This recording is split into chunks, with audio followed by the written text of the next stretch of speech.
কিন্তু যা দেখলাম বিভৎস। আমার নজরে এটা দাঙ্গা নয়, এটা অর্গানাইজ দাঙ্গা করানো হয়েছে। কারণ যেভাবে একটার পর একটা বাড়ি পুড়ানো হয়েছে, তার দরজা কপাট ভাঙা হয়েছে, তার জিনিস লুটপাট হয়েছে, তাদের পোশাক আশাক পুড়িয়ে দেওয়া হয়েছে, ফার্নিচার পুড়িয়ে দেওয়া হয়েছে, বাড়ির লোকগুলোর শরীরে যে জামাটা ছিল সেইটা ছাড়া তার দ্বিতীয় বাড়িতে আর জামা নেই। আমি একটার পর একটা, হয়তো এর বাইরে আরও অনেক বাড়ি ছেড়ে গেছে, আমি যত বাড়ি দেখেছি আমি অন্তত 10 থেকে 15টা বাড়ির লুট দেখলাম। মানে সিলিংয়ে ফ্যান ঝুলছে, তাকে মেরে তুবড়ে দেওয়া, মোটরসাইকেল ভেঙে চুরমার করা, মোটরসাইকেলকে আপনারা এখানে পাশে দেখবেন পুড়িয়ে দেওয়া হয়েছে 2টো মোটরসাইকেল। এই ঘটনা মুসলিম হোক বা হিন্দু হোক, কোনো সাধারণ মানুষ তার নিজের পাড়ার বাইরে গিয়ে, অপরিচিত জায়গায় গিয়ে কেউ এই ধরনের ক্রাইম করতে পারে কি? আমি এখানে হিন্দু মুসলমানের কথা বলছি না, এগুলো ট্রেনিং প্রাপ্ত আরএসএসের লোক হতে পারে, বা সরকার হয়তো এই আরএসএসের ট্রেনিং প্রাপ্ত লোকগুলোকে সিআরপিএফ বিএসএফে ভর্তি করেছে। কারণ এখন দেশে এমন একটা সরকার, ফ্যাসিস্ট সরকার রয়েছে, তারা খুন খারাপি, ভাঙা, জ্বালানো, পুরানো এইটা বিশ্বাস করে, হিংসায় বিশ্বাস করে।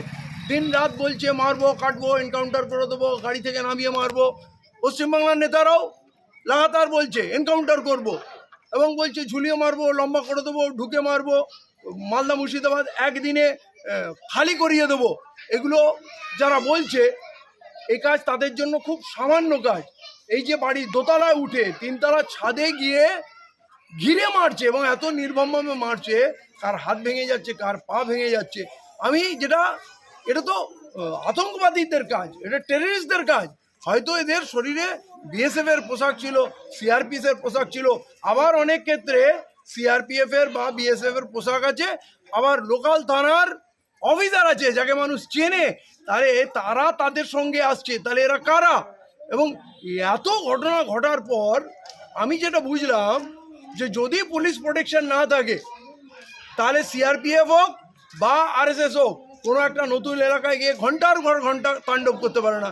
আমি রিপোর্ট নিলাম, কোনো বাড়িতে 25 মিনিট তাণ্ডব করেছে পরপর, কোনোটাতে 1 ঘন্টা তাণ্ডব করেছে, কোনোটাতে আধ ঘন্টা তাণ্ডব করেছে। টোটাল স্প্যান যদি দেখেন, একটা এরিয়ায় টিম ঢুকেছে, 4 ঘন্টা 5 ঘন্টা তাণ্ডব করেছে। তাহলে তার মাঝখানে পুলিশ আসবে না কেন? পুলিশ তো তার সঙ্গে রয়েছে, পুলিশ তাকে সুযোগ করে দিয়েছে। এটা এত বড় ক্রাইম, আমি অবাক হচ্ছি মুখ্যমন্ত্রী এখনো এইখানে আসেননি কেন? এত ভয়ঙ্কর ঘটনা, এগুলো আমরা গুজরাটে আশা করতে পারি। এবং একটি ছেলের দেখলাম, তার মুখে শুনলাম, তার নিজের জবানি শুনলাম, সে গেছিল মায়ের জন্য ওষুধ কিনতে, 21 বছরের ছেলে, তার দূর থেকে গুলি চালায়, সে পড়ে যায়, তার একটি জাঙে মানে কোলধারে একটা গুলি লাগে, এমন একটা জায়গায় লেগেছে, সে পড়ে যায়। দ্বিতীয় গুলিটা সিআরপিএফ এসে বা ওই জওয়ানরা এসে তার দ্বিতীয় কোলধারে পায়ের খাজে বন্দুকের নল ঠেকিয়ে গুলি করছে। এটা কি পুলিশ হতে পারে? এটা আর্মি হতে পারে? এটা সিআরপিএফ হওয়া সম্ভব? হয় এরা আরএসএস এর ট্রেনিং প্রাপ্ত গুন্ডা, নয় আরএসএস বাহিনীকেই কেন্দ্র সরকার বিভিন্ন ফোর্সের মধ্যে ঢুকিয়ে দিয়েছেন, এবং এরা যে মুসলিম বিদ্বেষী।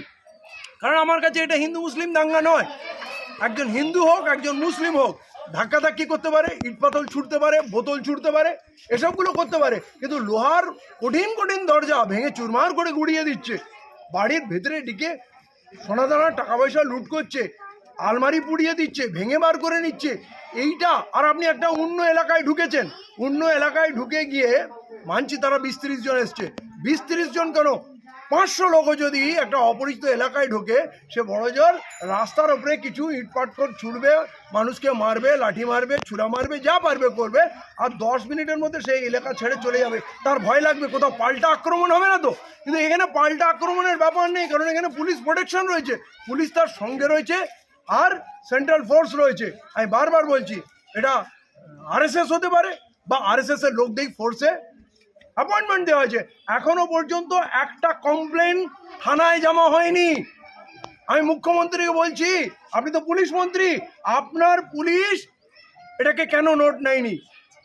আরেকটি ছেলের কথা বলছি, সেই ছেলেটি 12 বছরের ছেলে, খুব রোগা, একটা সামান্য নিরীহ ছেলে, সে নাকি এই সামনের একটা হেলথ সেন্টারে রেগুলার যেত, ওই ডাক্তারদের নার্সদের কখনো পানি লাগবে, কখনো চা এনে দিতে হবে, কখনো কি তাকে স্নেহ করতো সেখানে যেত।